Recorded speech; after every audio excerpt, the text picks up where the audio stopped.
Hey, welcome back. My name is Michael Trowbridge, one of the developers for Steel Vulture, and just wanted to go over some of the Jira tasks that I've been working on for the current and hopefully final sprint uh, for a full gameplay loop of Steel Vulture. The first task that I have been working the most on is my tutorial level 3 resources task. Now, we actually decided there's only going to be two tutorial levels, tutorial radar and tutorial Steve.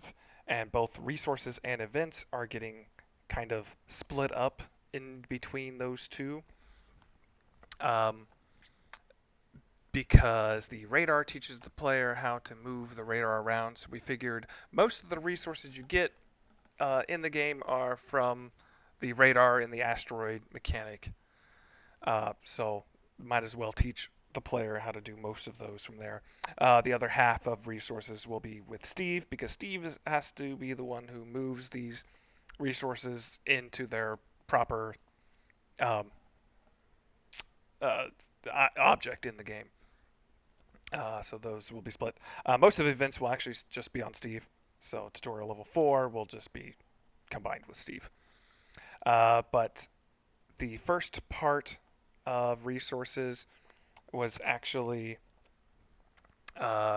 mostly completed and added to the tutorial radar.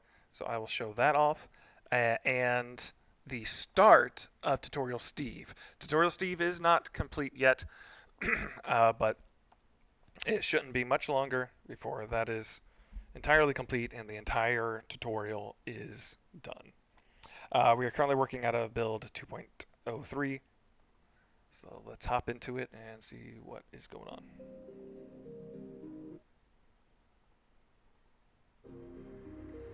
Let me go ahead and turn that down so you can hear me.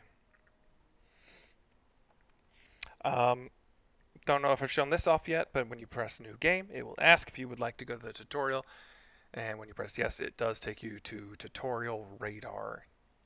Not that the player needs to know that, but at tutorial radar. Let me skip past most of this. Has been shown off already.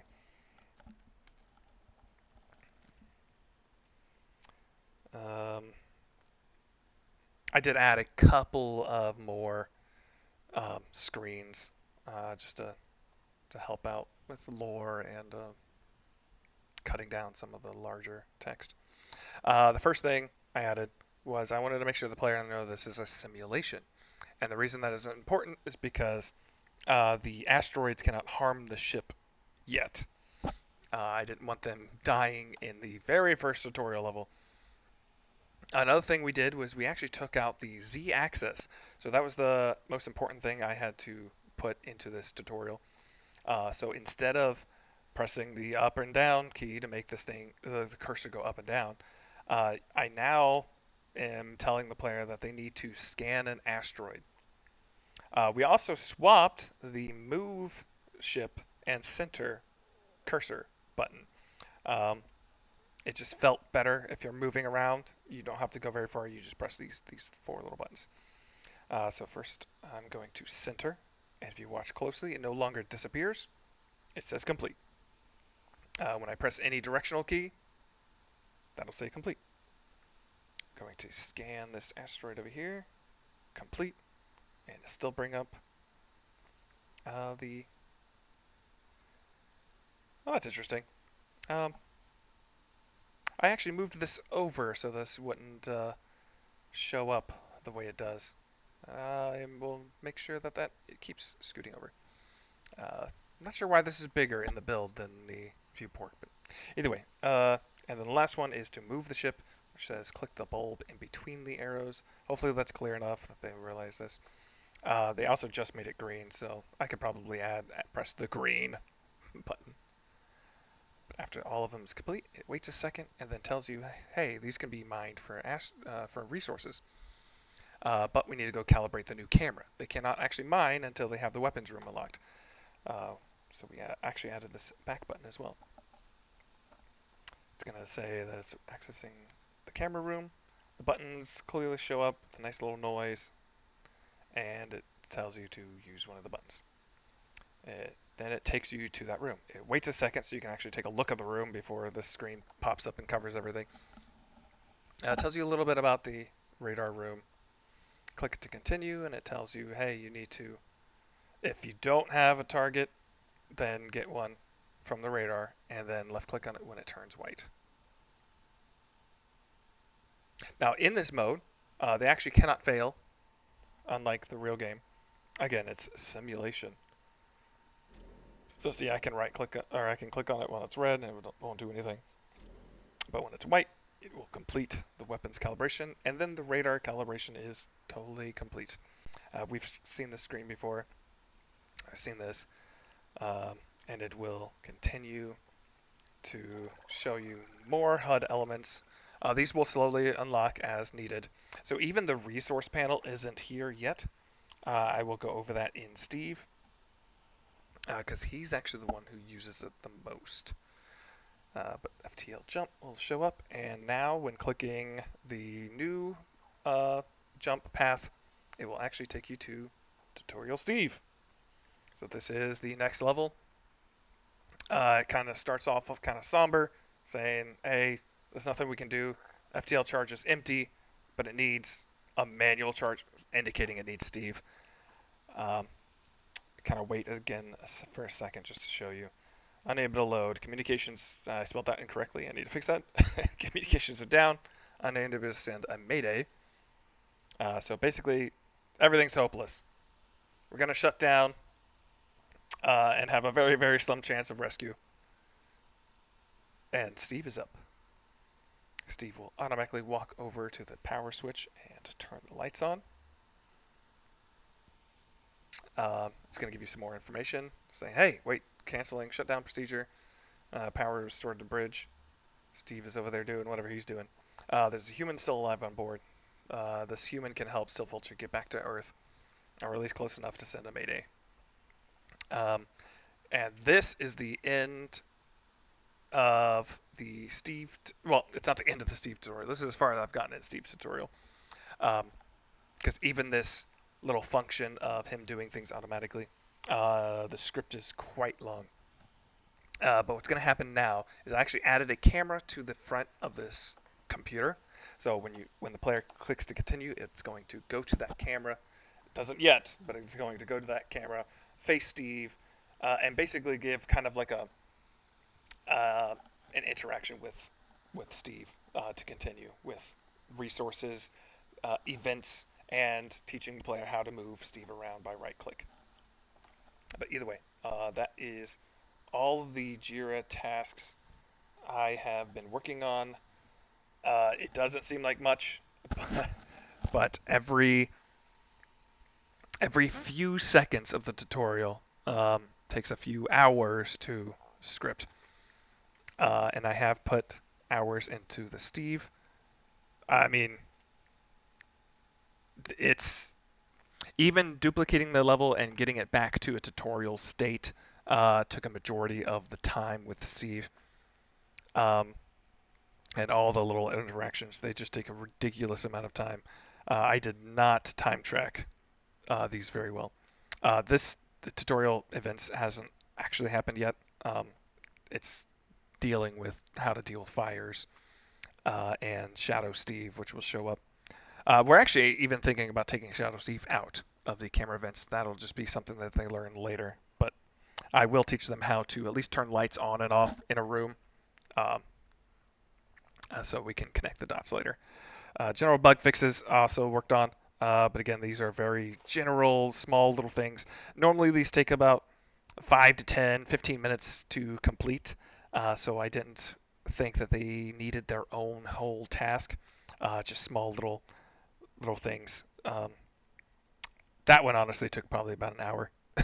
But either way, it's a very simple little thing. I didn't feel like they needed their own little task. And they're not exactly, some of these aren't even bugs per se. They're more, well, small changes. But there's only a couple hours on that one. The majority of the time has been with resources and with tutorial Steve, kind of adding these together and putting everything together. But that is everything that I have done since I think Tuesday of last week, um, and it's been pretty hectic. We still have a few more days left, trying to wrap up everything. As I mentioned, there's a lot of Steve tutorial that you don't actually see yet. Um, it's all created, just not hooked up, or even the prompts. Like I gotta hook the prompts up and tell the player, hey, this is what's happening. But all the code and script to be able to focus on only those, even that first one. If you notice that those arrows, they can only actually take you to the bridge and the weapons room. All the other rooms still exist, but I had to tweak the code to make it to where they could only go between those two, because that's all I was teaching them how to do at that point. I didn't want them access to all these other rooms that didn't make sense and they didn't know what it did yet. So all that type of code is implemented in Steve as well. They just need to be connected together.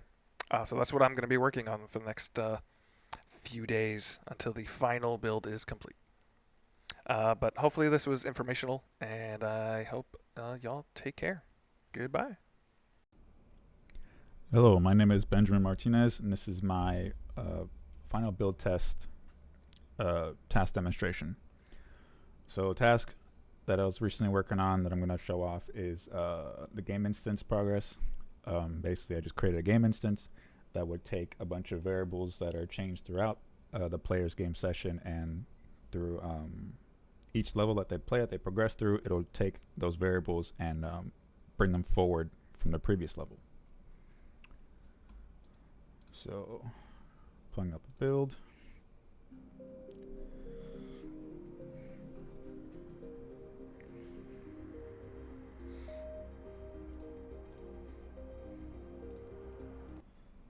So here we are, starting a new game. Here are the default values, 10, 10, 10, and 10 again. So we're just gonna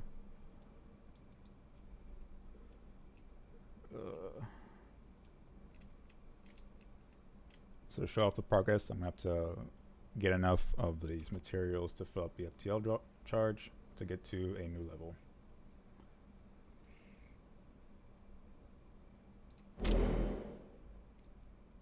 Okay.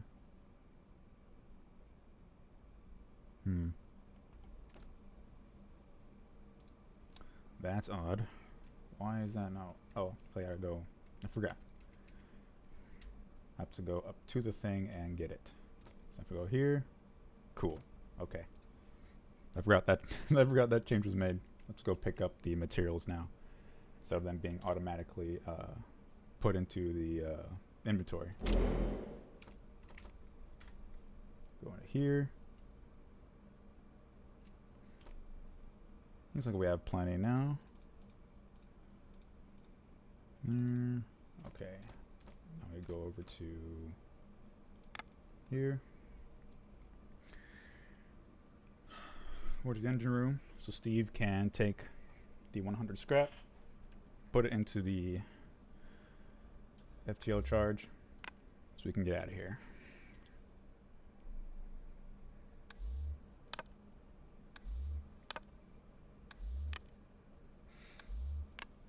And the variables I'll be showing off are basically the resources down the bottom left, so like the scrap, O2, rocket, and ignite.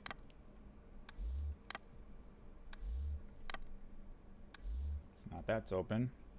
When I jump to the new level, these values should be the same. So it'll be 0, 10, 20, and 30.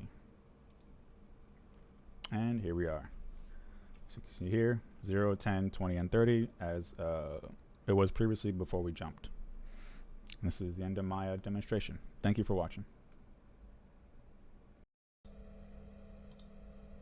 Alright, my name is Vinny Zhang, and I'll be showing you one task that I completed during this sprint, and which will be one of the bugs, which was small but pretty critical because stamina is like is part of the game.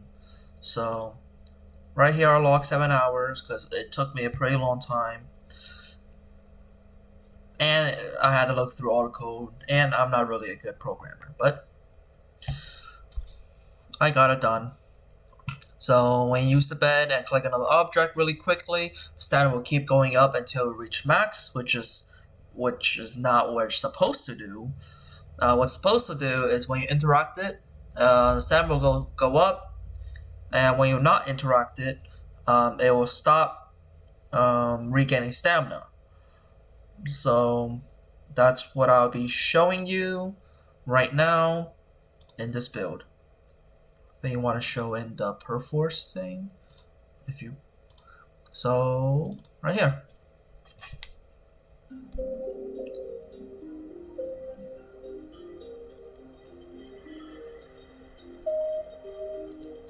And new game, no.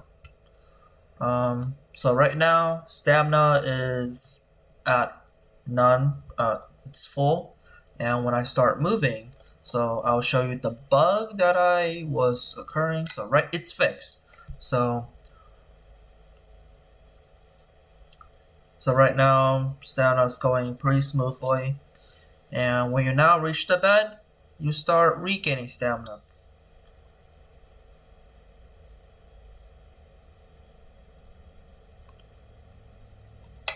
And then when you get off the bed, well, pretty that slight second. But back then it was like you reach the bed, and then you click something really quickly. You keep regaining stamina until you're max. But here, it's somewhat fixed, but there's still some issues with it. Since the delay is it's a good node, but it does break sometimes. It was supposed to slowly, smoothly go up, but since this is on like a tick, I think, it doesn't go as smoothly as possible. It just does it one at a time. But for now, this is okay. And then when you get off, you start losing stamina. Every time you walk, you lose stamina. So yeah, that's the bug that I fixed. And yeah, see ya. Hello, my name is Anthony Schroder, and I'm on Team Pretty Ape. Going to be demonstrating one of the mechanics I worked on our current build. Let's go ahead and launch that. We're on build 2.03.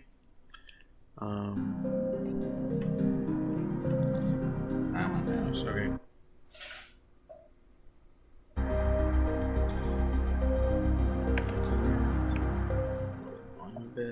Alright. And then we can go over to Jira. And this is going to be what I'm showing off today. The fact that I limited the z-axis of things in the game and stuff that it'll show on the 3D radar. So the description I wrote was pretty basic, but I'll go into each of the main things that had z-axis removed from them. Let's just get in.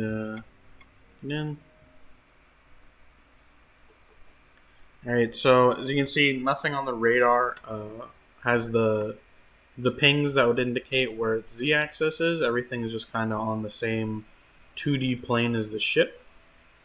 And the ship can no longer move the cursor up and down, which means the ship cannot move z-axis up and down. The asteroids, they have very slow movement, but the asteroids also can no longer move on the z-axis. The gen boxes that spawn in the new objects as you move along also have had the z-axis part of their generation removed from them. And finally, mines, which I should be running into now that a mine flow generated. Mines also, in their random movement, do not go up or down on the z-axis. This was done to increase kind of clarity in where stuff actually is on the radar. And we just got kind of to a point in development where we decided it wasn't super important to keep, so it was removed. But yeah, it took a bit of time to go into each of the systems because actually quite a bit did have the z-axis factored into it, and all of that has now since been removed. So that's a quick demo for one of the tasks I worked on this build. Thank you for watching.